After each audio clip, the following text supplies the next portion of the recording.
Hola chicos, buenas tardes, bienvenidos a la sesión del día 22 de octubre del 2020. El día de hoy vamos a comentar específicamente un resumen sobre lo que hemos visto en esta segunda unidad.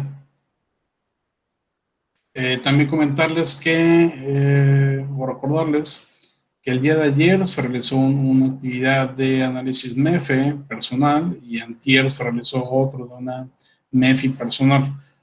Durante este fin de semana les estaré activando otra actividad que es para la creación de un FODA personal, ya combinando estas dos matrices. Esto será por puntos adicionales. ¿Okay? Entonces, quien quiera hacerlo entrega, quien no quiera hacerlo, pues no es necesario, no es obligatorio. Bien, el día de hoy entonces vamos a realizar un repaso de lo que vimos en esta segunda unidad. Básicamente tiene que ver con todos los aspectos que estuvieron desarrollando para sus diagnósticos del entorno, para la segunda parte de su documento de trabajo final, y que estuvimos viendo principalmente de manera práctica. En este caso, pues bueno, vamos a hacer un recordatorio de manera un poquito más teórica y también algunos aspectos aplicados, porque, como recordarán, el día de mañana viernes es la evaluación de esta segunda unidad. Entonces, vamos a iniciar. Recordarles también que esta presentación ya la tienen en Classroom, se la subí el día de hoy, más o menos a las 3 de la tarde. Entonces ahí podrán ver exactamente la misma presentación que tengo yo, solamente que en formato PDF, lo cual hace que se les facilite. Un aspecto importante de este documento tiene que ver con esta página o esta diapositiva que tenemos en pantalla, en la cual básicamente funge como una página de índice. Tenemos 9 aspectos principales que estuvimos desarrollando durante esta unidad. Un aspecto sobre mercado, otro par sobre la diferencia entre niveles socioeconómicos y clases sociales, después algunos elementos para contemplar el diagnóstico del entorno con herramientas CEPTA, 5 fuerzas de Porter, un análisis de la competencia y finalmente las matrices MEF, MEFI y FODA. Ahí las podrán checar por separado o en su conjunto como ustedes prefieran. En todo caso, ya las estaremos viendo el día de hoy, cada una de ellas. Vamos a iniciar entonces con el mercado. Cuando platicábamos sobre mercado al principio de la unidad, decíamos que este concepto se refiere a todos aquellos elementos que integran tanto a los vendedores como compradores respecto de una empresa. Y en este caso, entonces, tenemos que hablar particularmente de la parte geográfica en la cual se va a ubicar la empresa o en la cual se ubican los clientes. Cualquiera de los dos es un punto a considerar. Ustedes recordarán, los que están haciendo el documento en extenso, que la sección de mi mercado habla de cuáles son las personas que participan en ese mercado hacia las que vas dirigidas y dónde se encuentra ese mercado.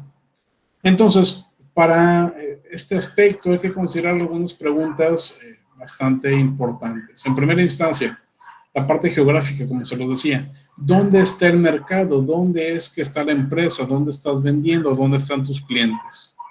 Y aquí hablamos entonces del aspecto, como les decía, de la ubicación precisa o la ubicación quizá un poquito más ambigua de la organización.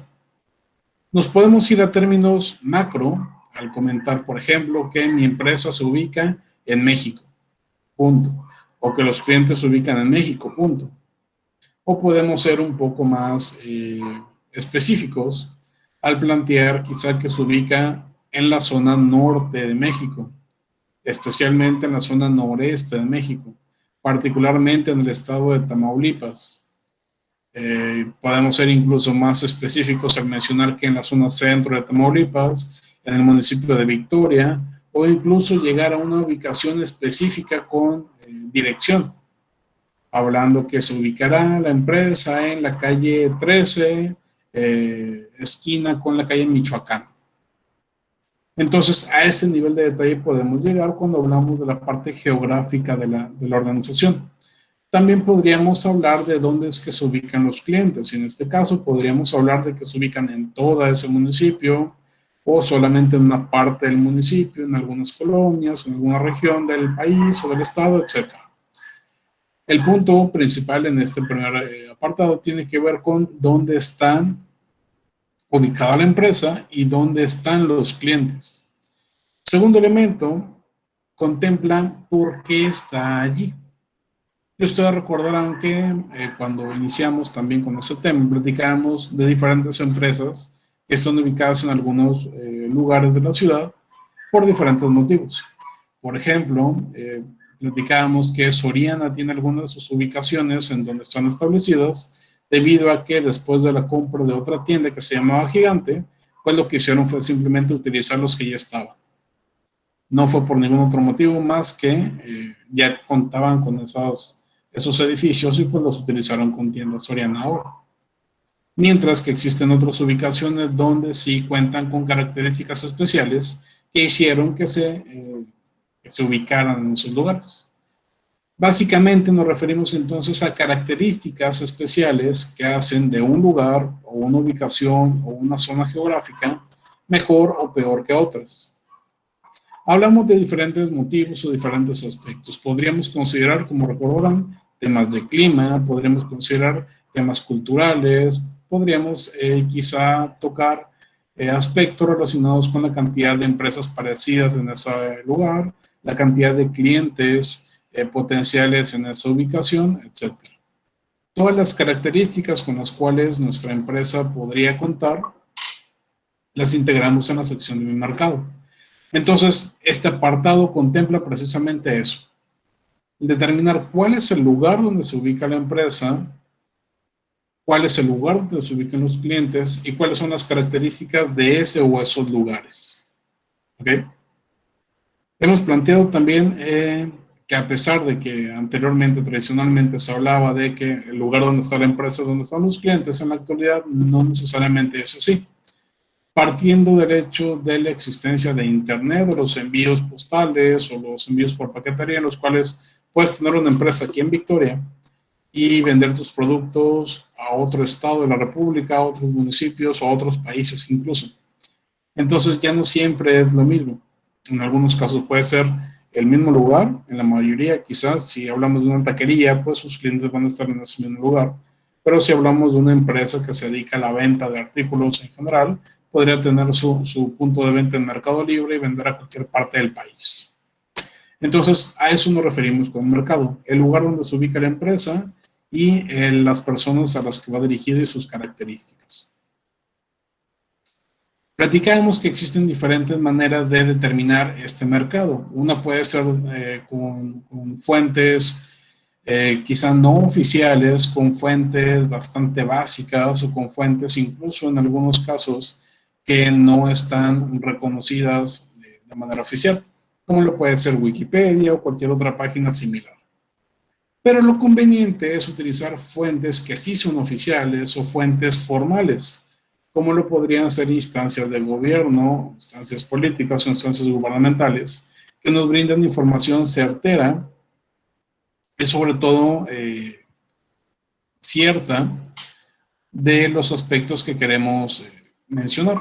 Por ejemplo, en este caso, ya platicamos de la importancia de utilizar fuentes como INEGI para identificar características importantes de los lugares, como su población, las coordenadas geográficas, pero incluso también se pueden encontrar algunos otros temas referentes hacia cultura o hacia cualquier otro aspecto geográfico que uno quiera. Por ahí, los que estuvieron trabajando con esta página, pues habrán dado cuenta que existen muchos indicadores de diferente tipo. Precisamente el de población es el que más utilizamos, pero existe de muchísimas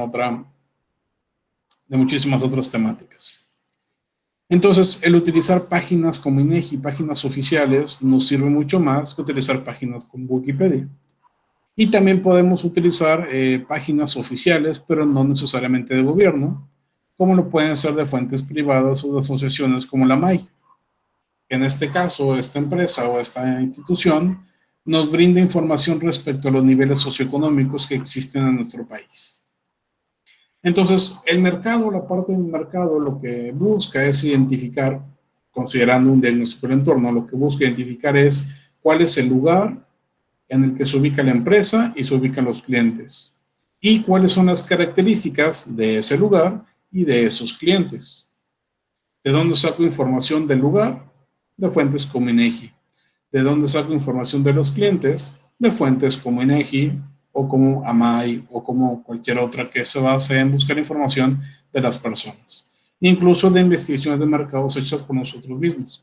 Obviamente, en este periodo, en este cuatrimestre, no tenemos el suficiente tiempo para implementar investigaciones a detalle. Pero, pues, una buena forma de hacerlo mediante fuentes secundarias, como lo hicieron ustedes en INEGI, en AMAI, incluso en Wikipedia en algunos casos, o en otros documentos de Internet, de artículos científicos o información en general que hayan ubicado en alguna referencia importante. Particularmente, uno de los temas que abordamos con mayor importancia fue la diferencia entre los niveles socioeconómicos y las clases sociales para la determinación del segmento de mercado al que vamos dirigidos. Y aquí normalmente tenemos esta confusión entre nivel socioeconómico y clase social.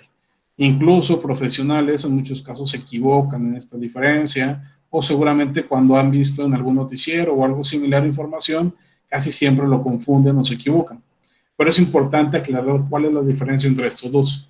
Cuando hablamos de nivel socioeconómico nos referimos a una herramienta de segmentación que se enfoca en clasificar hogares, no personas, hogares, con base en el bienestar de estas personas, bienestar económico y social. Es decir, los niveles socioeconómicos segmentan a los hogares de acuerdo a su calidad de vida. Y es importante mencionar qué no hace.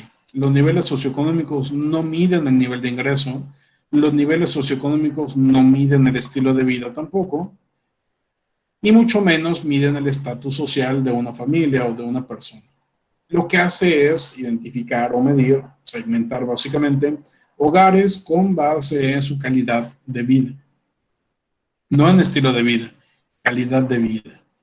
Y para entender un poquito más esto, existe una regla, particularmente creada por AMAI, que se llama regla NSE 2018, que sigue aplicando para el 2020 y que se cambiará hasta 2022 seguramente. Entonces, esta regla contempla 7 niveles de clasificación, es decir, 7 niveles socioeconómicos. Y se mide con base en 6 características principales. Número 1, la escolaridad del jefe de hogar. Número 2, la cantidad de recámaras que existen en esa casa. Número de baños completos en la casa de la familia. Número de trabajadores, número de autos y si se cuenta o no con internet. En periodos anteriores, por ejemplo, en AMAI 2016 o 2014, no se contemplaban temas como Internet, ni tampoco se contemplaban temas como el número de autos. Entonces, en las últimas actualizaciones de 2018 y 2020, ya se contemplan. Lo cual es bastante importante porque ustedes comprenderán con bastante claridad que la calidad de vida de una persona mejorará si cuenta con un vehículo propio en el cual se pueda trasladar de manera mucho más rápida, y también mejorará si se cuenta con internet para ejecutar tareas cotidianas, en muchos casos como lo es en este momento, la entrada a clases.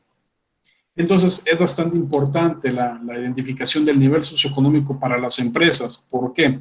Porque de esta manera podemos saber cuál nivel socioeconómico es el que nos conviene más a nosotros, dependiendo del medio que estamos brindando.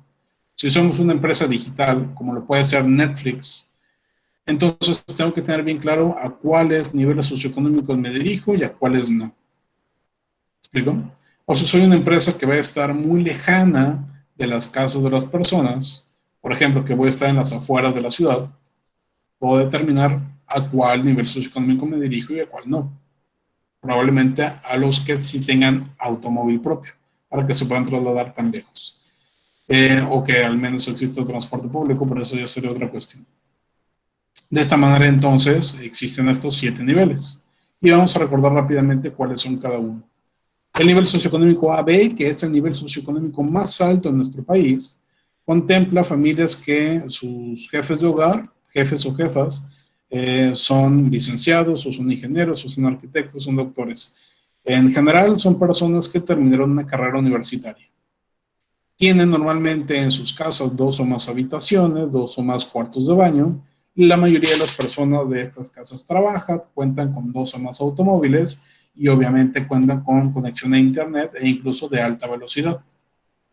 Las personas del nivel socioeconómico AB en nuestro país son solamente el 7% de la población. Si estamos hablando de que en nuestro país existen 140 millones de personas, solamente más o menos 9 millones o 10 millones se encuentran en este nivel. Después pasamos al nivel socioeconómico C+. Y como recordarán, existen 3 niveles socioeconómicos C. Este es el primero. Y en este caso existe una mayor cantidad de población. 12% de los mexicanos están en este nivel socioeconómico. En cuanto a las características, como podrán percibir, son menores que las anteriores. Es decir, tienen menos vehículos, o su conexión a internet es más lenta, o el jefe de hogar no cuenta necesariamente con una carrera universitaria, pero sí habrá estudiado algunos años, o por lo menos concluyó la preparatoria o el bachillerato.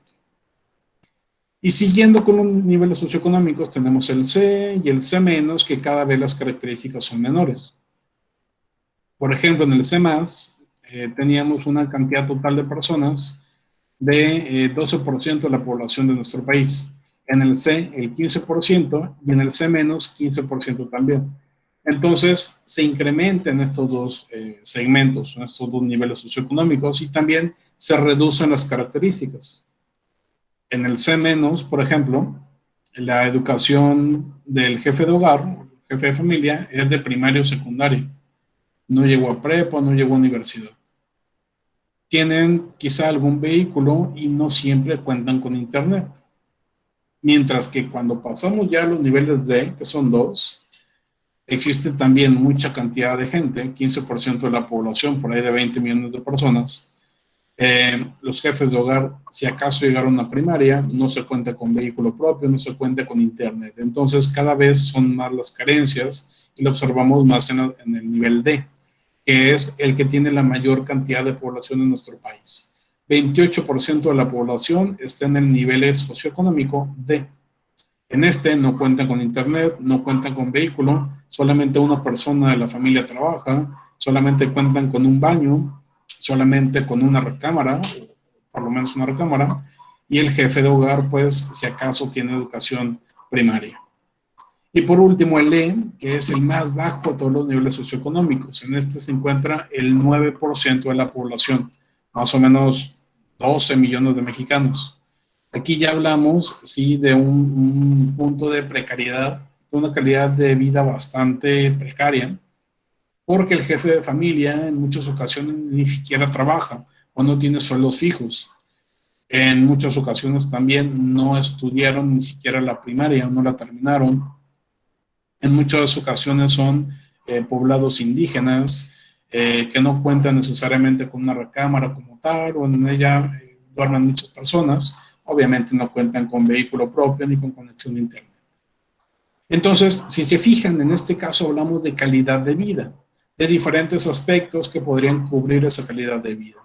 La educación, el descanso, la limpieza, el trabajo, los ingresos, la conexión a internet y demás. Pero cuando hablamos de las clases sociales es un aspecto bastante diferente. Las clases sociales se enfocan principalmente en temas de ingreso, en cantidad de dinero que tiene una persona, aunado a otras cuestiones como poder o costumbres con las que cuenta. En nuestro país podríamos hablar de que existen 6 clases sociales. Las clases sociales, repito, se enfocan principalmente en la cantidad de ingresos que tiene la persona. Mientras que los niveles socioeconómicos se enfocan en la calidad de vida de las familias. Entonces, por ejemplo, la clase social alta, básicamente hay 2 clases sociales altas, la alta y la alta baja. Cuando hablamos de la alta, que es la más arriba de todas, es en la que se encuentran las familias ricas o las personas que han acumulado una gran cantidad de riqueza durante diferentes generaciones. Personas que obtienen ingresos bastante grandes mensuales por persona y que no tienen ningún problema para gastar lo que se les dé la gana. Pueden comprar prácticamente lo que quieran. Este lo compone menos del 1% de la población nacional. En nuestro país, por ejemplo, que son 140 millones de mexicanos, estaremos hablando de que menos de 1 millón de personas están en este nivel o esta clase social. Seguimos con la otra clase social alta, que es la alta baja. En esta también son personas ricas, son personas multimillonarias, pero que no tienen tanto abolengo, tantos antecedentes como la alta alta. Son muy pocas las personas que se ubican en esta clasificación también, menos del 5% de la población, quizá un 3%, y que tienen ingresos bastante importantes, arriba de 100,000 pesos al mes por persona. Posteriormente entramos a las clasificaciones medias, que es clase social media alta y clase social media baja. La media alta son personas casi siempre emprendedores o empresarios medianos o pequeños que tienen ingresos bastante estables de 50,000 pesos personales, ¿ok? No por empresa, sino de esa persona solamente. Entonces hablamos principalmente de empresarios, pero también pueden ser profesionistas con un nivel jerárquico bastante elevado en empresas multinacionales y demás. En esta sí lo conforma más del 10% de la población. Posteriormente llegamos a la clase media-baja. Esta que es una de las más grandes, que se conforman por el 20% de la población y básicamente son profesionistas, oficinistas, incluso algunos artistas o artesanos que tienen ingresos pero no son tan sustanciales, aunque sí son estables. Es decir, tienen un sueldo fijo que no se va a acabar hasta que los despiden. Entonces ganan aproximadamente o más o menos más de 15,000 pesos al mes por persona. Y finalmente llegamos a las clasificaciones bajas. Tenemos dos, baja alta y baja baja. En la baja alta son personas que normalmente son obreros o se dedican a aspectos de cuestiones jerárquicas más inferiores. En algunos casos incluso campesinos o personas indígenas podrían entrar en esta clase social. Personas que ganan menos de 15,000 pesos al mes, más de 4,000. Básicamente con salario mínimo o un par de salarios mínimos. Y ahora sí, al final de toda esta jerarquía, toda esta clasificación, está la clase social baja-baja, en la cual se ubica gran parte de la población, más o menos el 35% de los mexicanos están en clase social baja-baja. Es decir, que no tienen ingresos estables, son desempleados, viven de la asistencia social o son comerciantes informales. Estamos hablando de que no tienen sueldos fijos mayores a 4,000 pesos por persona. Entonces, esta es la clase social más baja. ¿A qué me refiero entonces con la diferencia entre las clases sociales y el nivel socioeconómico? Se los pongo con mi caso particular. Yo no me encuentro en clase social baja-baja, gano más de 4,000 pesos. Tampoco estoy en la baja alta. Yo tengo ingresos mensuales mayores a 15,000 pesos, pero mis ingresos personales no son mayores de 50,000. Entonces, yo me ubico en la clase social media-baja. ¿Ok? Entonces, si me hubieran preguntado esto hace un año o hace un par de años, seguramente les hubiera dicho que estoy en la clase social baja-alta o algo similar. Entonces, actualmente me ubico en esta, clase media-baja. Gano más de 15,000, pero menos de 50,000 al mes. ¿Qué pasa aquí? Estoy en un punto en el cual, dirán, pues está por debajo de la media. Pero, hablando de la clasificación de niveles socioeconómicos, no me encuentro en el punto medio, me encuentro en el punto más alto, en el nivel socioeconómico AB. ¿Por qué? Porque mi calidad de vida, contemplando número de personas de mi hogar, número de recámaras, automóvil, internet, etcétera, me pone en esa categoría de nivel socioeconómico AB. Entonces, de ahí la diferencia. Como empresas, normalmente buscamos las calificaciones de clase social considerando exclusivamente niveles de ingreso. En este caso, a mí me buscarían como clase social media-baja.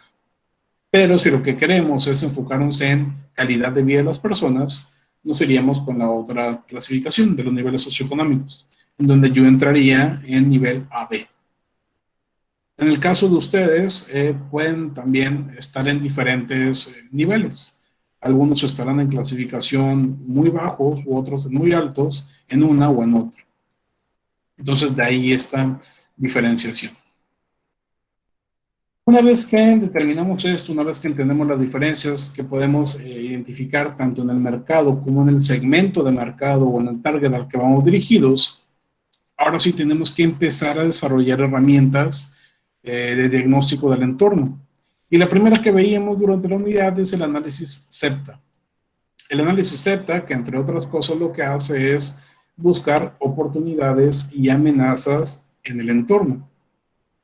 Y esto con base en un análisis externo sobre temas políticos, económicos, sociales, tecnológicos y ambientales. Ya platicábamos que el SEPTA se enfoca en cada una de estas variables, en cada uno de estos factores, identificando aspectos positivos, que se llaman oportunidades, o negativos, que se llamarán eventualmente amenazas, que podrían llegar a impactar a nuestra empresa. ¿Pero para qué sirve el SEPTA? Recordaremos que cuando hablamos de su funcionalidad, podemos decir que en primera instancia nos ayuda a detectar, como les decía, oportunidades de negocio o también amenazas dentro de una industria. Y esto entonces permitirá que la organización identifique o permita analizarla con mayor claridad un poquito más adelante. Un segundo elemento de su funcionamiento tiene que ver con que le brinda dirección a la empresa después de haber estudiado precisamente el entorno. También nos ayuda a evitar fracasos, tomando en cuenta cosas que a lo mejor nos podrían afectar demasiado, mejor ahí la dejamos. Y por último, nos permite ayudar, o mejor dicho, nos ayuda a identificar cómo es que se encuentra un entorno con mayor claridad. Que nosotros pensábamos que era de una forma, pero después vemos que realmente no es así. Esto les decía con base en diferentes actores. El social, que básicamente se enfoca en temas que tienen que ver con las personas o la población de un lugar, de un país o una región. Y que hablamos de diferentes aspectos, los grupos de edad de esas personas, temas culturales. Aquí se me trabó un poquito la presentación, vamos a quitar y volverlo a poner. Temas culturales, temas de edad, temas de gusto, de preferencias y demás. Como recordarán, para todo este SEPTA, o la manera en que se desarrolla, es con base en la creación o en la identificación de factores, buscándolos en Internet, es decir, en fuentes secundarias, o buscándolos también en algún otro medio, como podría ser mediante una investigación de mercados. En nuestro caso, como ya les decía, es bastante complicado por temas de tiempo y por temas de COVID hacer una investigación de mercados que nos den información directa. Entonces, en la mayoría de los equipos se hicieron buscando información en Internet o con información que ya conocían. Así es como generamos un SEPTA. Y les decía, la parte social tiene que ver con temáticas de la población, de las personas, sus actitudes, su tasa de crecimiento, de mortalidad, cuántas personas de cierta edad existe, cuánta gente en total existe, si tienen empleos o no, etc. Hablamos entonces de una serie de factores como tendencias, estilo de vida, cualquier cosa de demografía, étnicos, religiosos y demás. Los económicos, que precisamente se enfocan en esta área, tanto en temas micro como macroeconómicos, incluyendo tipos de cambio, incluyendo temas como inflación, crisis económicas, crisis derivadas de pandemias, como es en nuestro caso actual, la situación económica local, las tendencias de empresas, si existen o no competencia en el mercado, ciclos del mercado y demás. Los políticos, que básicamente son las legislaciones, normativas o regulaciones dentro de un mercado. Pero también se pueden enfocar en las opiniones políticas de personas que se encuentran en algún puesto gubernamental bastante importante.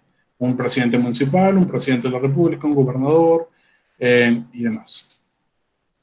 Después los tecnológicos, que se enfocan en todas aquellas innovaciones sobre la industria en la cual nos encontramos, cambios en procesos, cambios en infraestructura, innovaciones en software, en hardware, también nuevas formas o nuevos métodos de hacer las cosas, patentes, marcas y demás.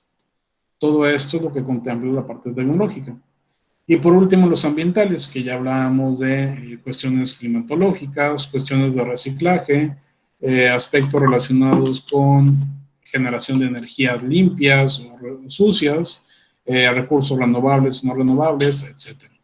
Todo esto es el tema ambiental. Entonces, una vez que desarrollamos este análisis, que básicamente nos permite encontrar oportunidades y amenazas en la industria, pues entonces podemos proseguir algunos otros.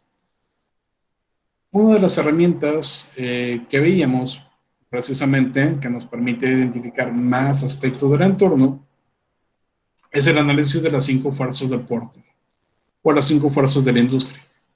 Este es un modelo que nos permite realizar un análisis de la empresa por medio del estudio de la industria y que básicamente, como se los he dicho en diferentes ocasiones, el análisis de las 5 fuerzas de Porter nos permite identificar qué tan atractiva es la industria con base en 5 fuerzas principales. Repito, el análisis de las 5 fuerzas de la industria o de las 5 fuerzas de Porter nos permite identificar qué tan atractiva es una industria con base en 5 fuerzas. La primera fuerza, hablábamos de los nuevos competidores, nos permite determinar qué tan fácil o qué tan difícil es que entre una nueva empresa a esta industria. La fuerza o el poder de negociación de los clientes, que nos trata de generar un análisis o buscamos con él generar un análisis de qué tan fácil o qué tan difícil es que el cliente me deje, se vaya con otra empresa. ¿Okay? Después, el poder de negociación, la amenaza de posibles sustitutos, esta tercera fuerza, que nos habla, número 1, de identificar si existe algún sustituto para nuestros productos o servicios. ¿A qué me refiero con sustituto? Básicamente tiene que ver con todos aquellos productos o servicios que son parecidos, más no iguales a lo que yo vendo o a lo que yo hago. Entonces, esta fuerza nos permite identificar si existen esos sustitutos y qué tan importantes son para mí, qué tanto me van a impactar de manera positiva o negativa. Ahora, si después el poder de negociación de los proveedores es qué tantos proveedores existen, qué tan fácil puedo cambiar yo de proveedor para irme con alguien más y demás. Y por último, el poder de negociación de los competidores o la rivalidad entre posibles competidores o empresas que ya están en la industria, en la cual hablamos particularmente del impacto que tendría la existencia de esas empresas que ya están en esa industria y cómo podrían llegar a, digamos, producir un factor positivo o negativo para mi empresa.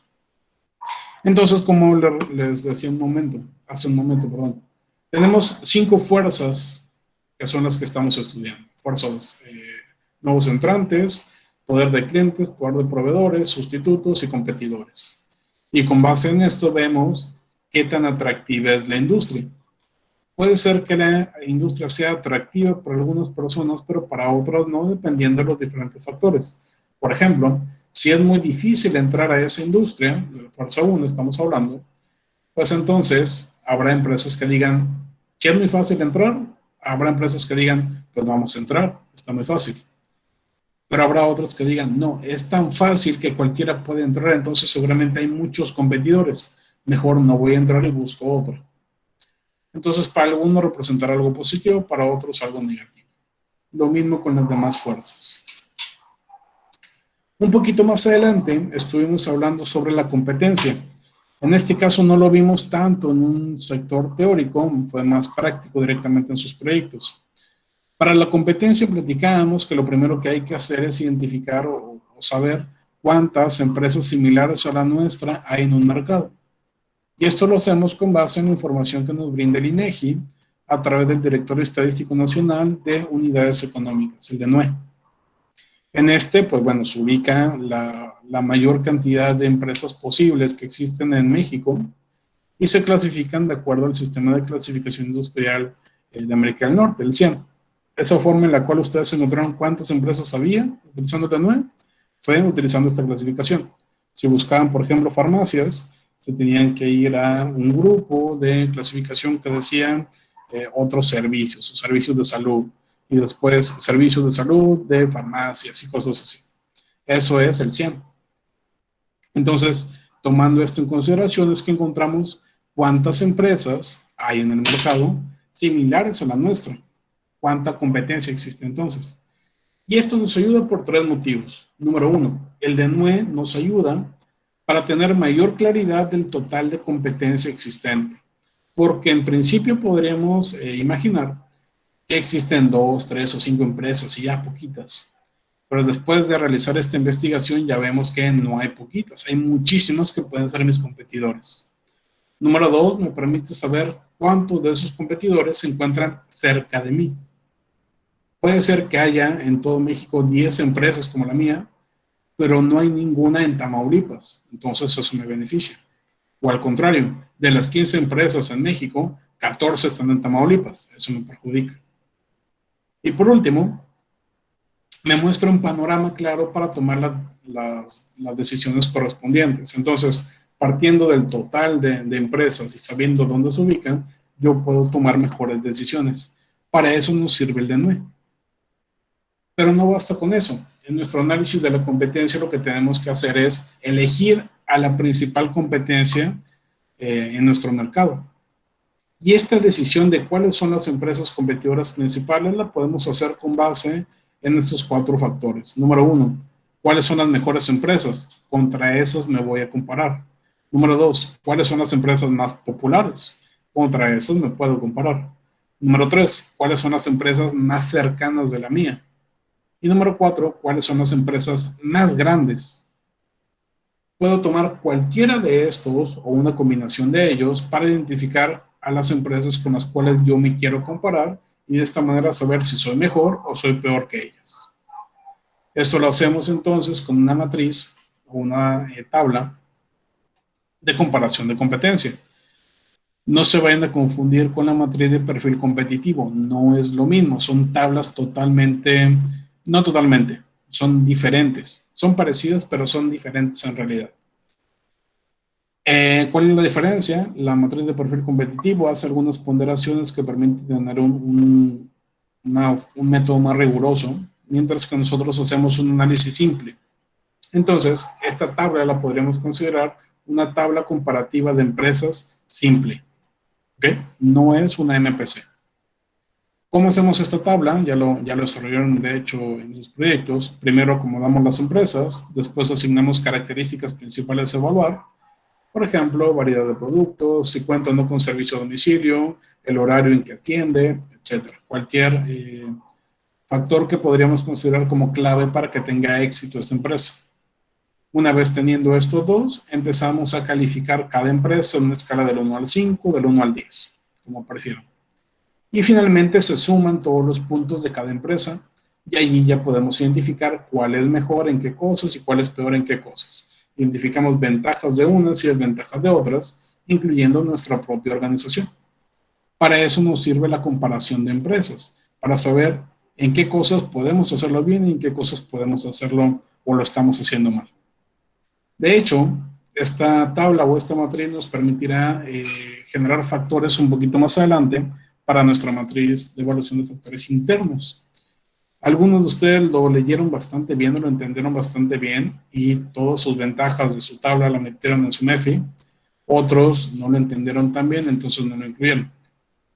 Pero bueno, ahorita ya saben que para eso les puede servir. Bien, una vez que llegamos a este punto, pasamos ahora sí a las tablas de análisis de resumen. En este caso, en primera instancia, está la de factores externos, que es lo que denominamos como MEF, matriz de evaluación de factores externos.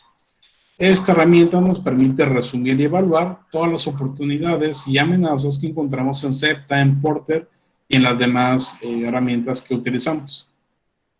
¿Cómo lo hacemos? 5 pasos. Hacemos un listado de oportunidades y amenazas, como ustedes lo hicieron ayer.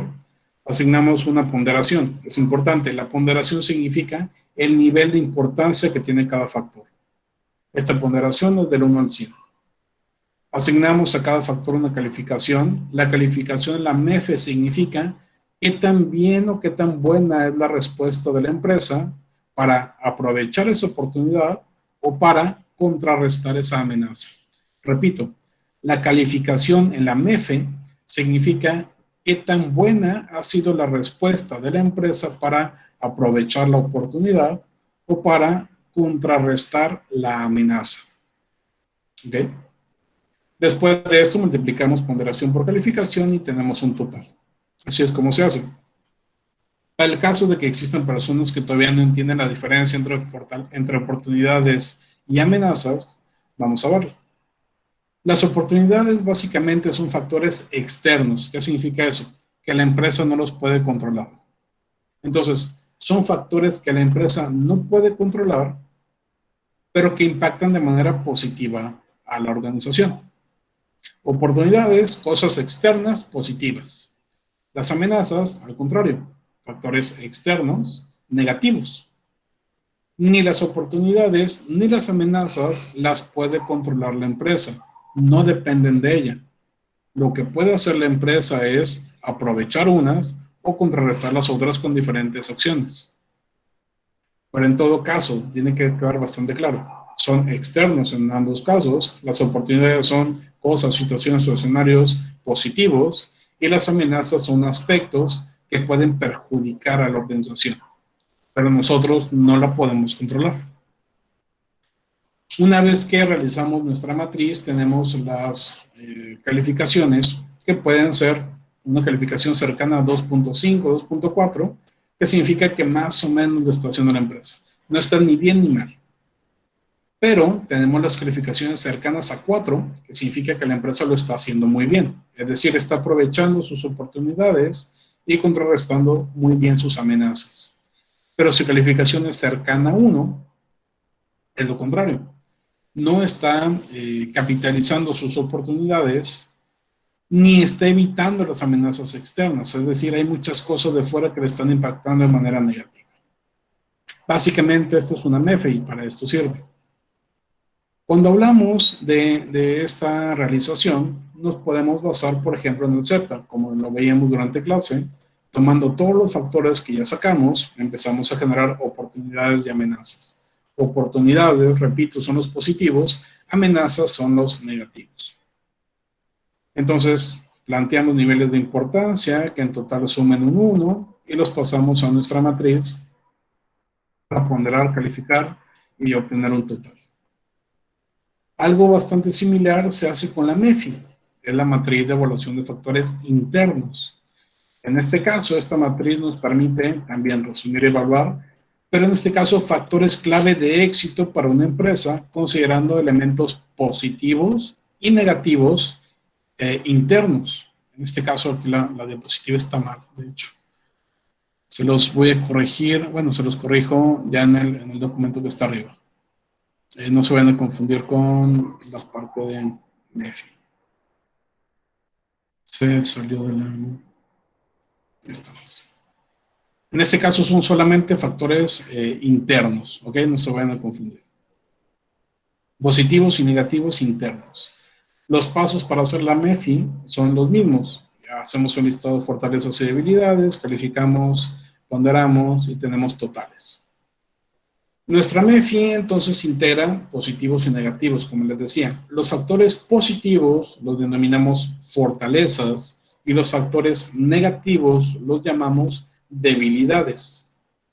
Las fortalezas son todas aquellas características que pudieran significar una ventaja comparándonos con la competencia, mientras que las debilidades son, al contrario, desventajas de nuestra empresa porque estamos haciendo algo mal dentro de ella.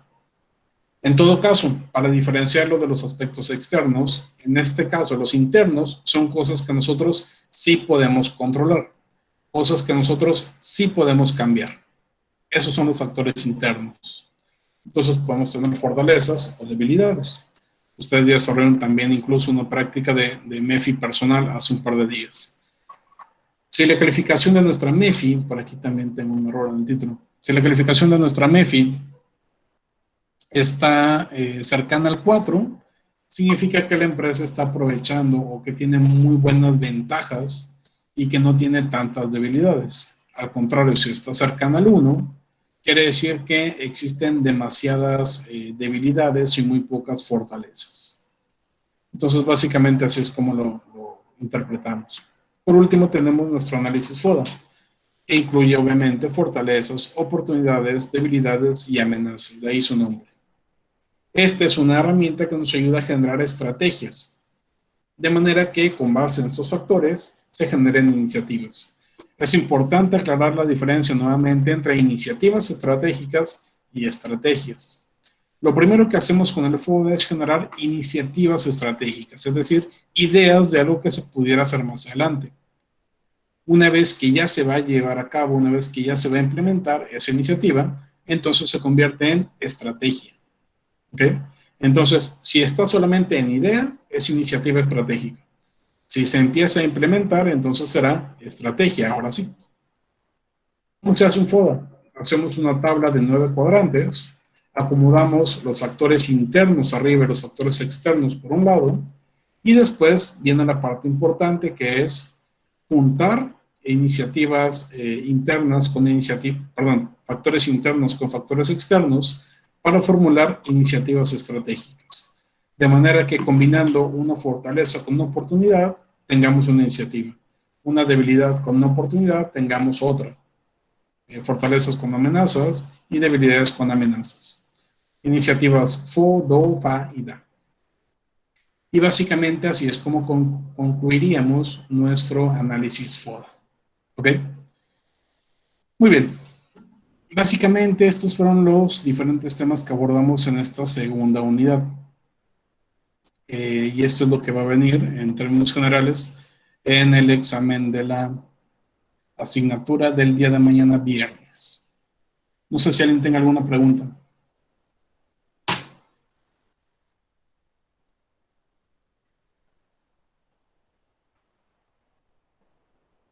Ok, parece que no. Les recuerdo que el día de mañana es el examen, entonces será en dos partes. La primera parte es en Google Forms, igual que en la primera unidad.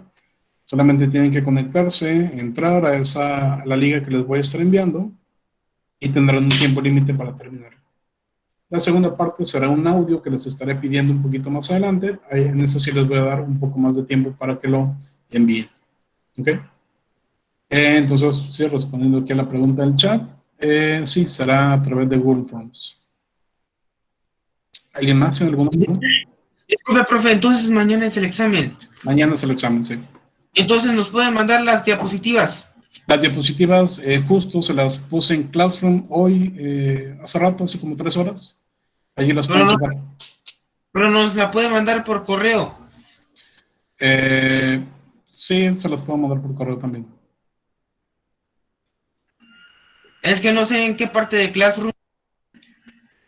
Es en la parte que dice presentación de unidad 2. Ah, bueno, gracias, profe, sí. Incluso se los comparto aquí en este momento en pantalla para que lo puedan apreciar. Está específicamente, aquí me parece que ya pueden ver, está en trabajo de clase dentro de la unidad 2. Está un elemento que dice presentación unidad 2. Aquí está el archivo y aquí ya lo pueden descargar. ¿Ok? Muy bien, en todo caso, para que no haya dudas, pues se los trataré de enviar por correo también para que lo tengan. Muy bien, si no hay más preguntas sobre el examen, pues entonces dejamos hasta aquí la grabación del día de hoy. Permítanme un momento.